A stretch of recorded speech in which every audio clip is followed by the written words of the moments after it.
I went walking on the boardwalk one August 2010 and tripped on the lip of the boardwalk and hit my head on the railing, broke my neck in 3 places, so I was paralyzed from the chest down. I pushed the doctors up there at Kessler Institute on what my prognosis would be, what I could expect for the rest of my life. And they made it very clear, and this is a quote, "You can expect no voluntary movement." But after a year of therapy here at Stella Maris, I was able to happily walk out.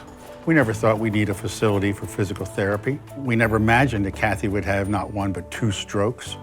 When you have to move in here and live here for 2 months, right, you want the best possible that you can for the person that you love. The reason I came here was because of the reputation of the rehab unit.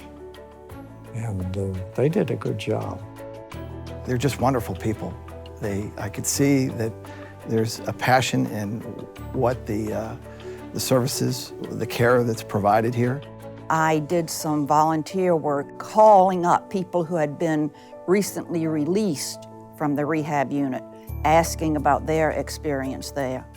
And without fail, I got responses like, well, the care was excellent, but you know, I would love to have had a private bath, that kind of thing. Stella Maris was built in 1953, and the original building was built for people who, in order to be eligible to come here, had to be able to walk in the front door. So nothing was built for those individuals who needed supportive care or walkers or wheelchairs or any of that. So the rooms were very small. Unfortunately, in the semi-private rooms, they have to share that 1 bathroom with 3 other patients. And some of them, just right there, they get discouraged because they're feeling shy to use that bathroom, you know, sharing it with other patients. So really, it is a challenge. Others, it's just fitting in, pushing in the wheelchair into a small space. It's very challenging because they're small. You gotta move one person out of the way with not interfering with their space. You know, you try to give them their privacy. That's what we want to change. We want to make the setting match the kind of care that the residents and patients are receiving. We are very challenged today, and we know that we have to meet this challenge, and to do it, we need a new facility. We are working diligently to figure out the best way to do that, and from our perspective, it is to build a new structure. 2 things are happening in the healthcare industry.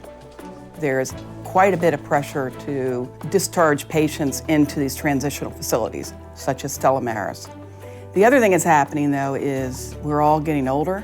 So the number of 60-year-olds and over are expected to increase almost 500,000 in the next decade. So what's going to happen is between the pressure of the hospitals to get the patients out and the number of people that are going to need rehabilitation and transitional care is going to increase exponentially. And so while we have the demand and the need, a very critical need exists today, it's going to be even more imperative for the future if we don't address this today. If I could encourage people just to help here at Stella Maris, the physical therapy, it obviously gave me back my life, but they can do so much more with a better facility.